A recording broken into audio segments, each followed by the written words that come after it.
Équipe surprise de la Ligue 1 l'année passée, Lens confirme cette saison avec une deuxième place au classement et une victoire au Vélodrome dimanche. Lens est-il devenu une valeur sûre de la Ligue 1? On en parle dans Tag Team. C'est une équipe qui a très peu bougé par rapport à la saison dernière et qui a des principes ultra clairs, très bien compris par l'ensemble du groupe. Frank Hayes, c'est un coach qui va mettre le jeu au cœur du projet.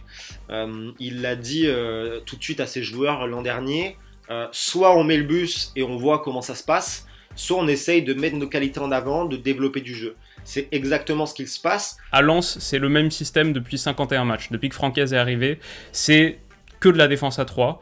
C'est 90% du 3-4-1-2 et le reste, c'est du 3-5-2, du 3-4-3 par-ci par-là. C'est un entraîneur qui nous montre qu'il y a d'autres chemins, à part le management un peu directif, à part manager les égos par la peur. Il est assez bienveillant, il est assez empathique, il est assez pédagogue. Et ça, c'est une bouffée d'air frais. Dimanche soir, on était plutôt sur un 3-4-3. On avait une base à 3 avec Bedina, Wu et Grady. Derrière, on avait deux pistons, Machado à gauche et Frankowski à droite. Un double pivot, Fofana Doucouré. Et puis devant, attention, c'est la petite particularité, pas de Kakuta cette fois-ci. Donc, une base à 3 avec Dacosta à gauche, Sotoka à droite et Kalimundo en pointe. On a vu que cet alignement à 3 a beaucoup embêté la défense marseillaise. On avait Kalimundo qui était sur Balerdi, le joueur axial avancé lensois sur le défenseur central axial marseillais.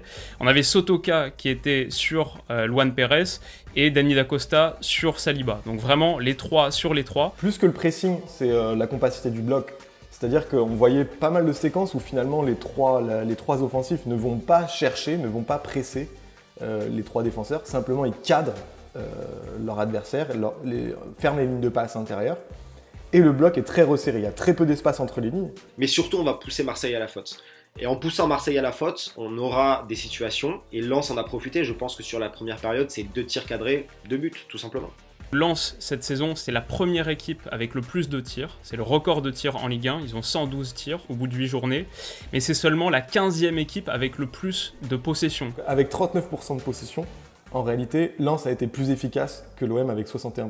Quand on voit les entrées dans la surface adverse, Lens domine avec 15 entrées dans la surface marseillaise contre 12 pour Marseille. C'est en partie une victoire tactique.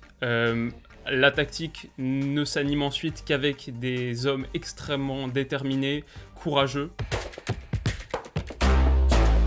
Outre une victoire tactique, on a vu une grande débauche d'énergie. On a vu une équipe qui s'est donnée de la première à la 94e minute. C'est un des aspects qui visuellement est le plus impressionnant.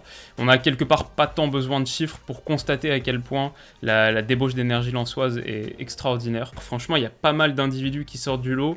Effectivement, on peut penser à Sotoka et Fofana. Les deux ont fait 2 matchs assez extraordinaires. Sotoka a passé son temps à décrocher, à amener un surnombre au milieu de terrain.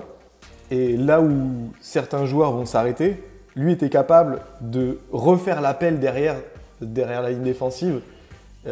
Et donc c'est indéfendable. Pour Fofana, il y a effectivement les courses à haute intensité qui sont assez spectaculaires. Une débauche d'énergie, une projection, et puis des retours aussi qui sont assez impressionnants. Il a une hitmap qui va jusqu'au parking. Enfin, je pense qu'il est rentré à Lens à pied. Son match, c'est absolument lunaire. Il est à mettre dans un musée. On l'a vu de partout. On l'a vu au cœur du jeu. On l'a vu aller chercher des ballons très haut devant les 3 défenseurs marseillais. On l'a vu faire des retours défensifs incroyables. On l'a vu dicter le tempo. On l'a vu distribuer les passes vers l'avant, organiser le jeu.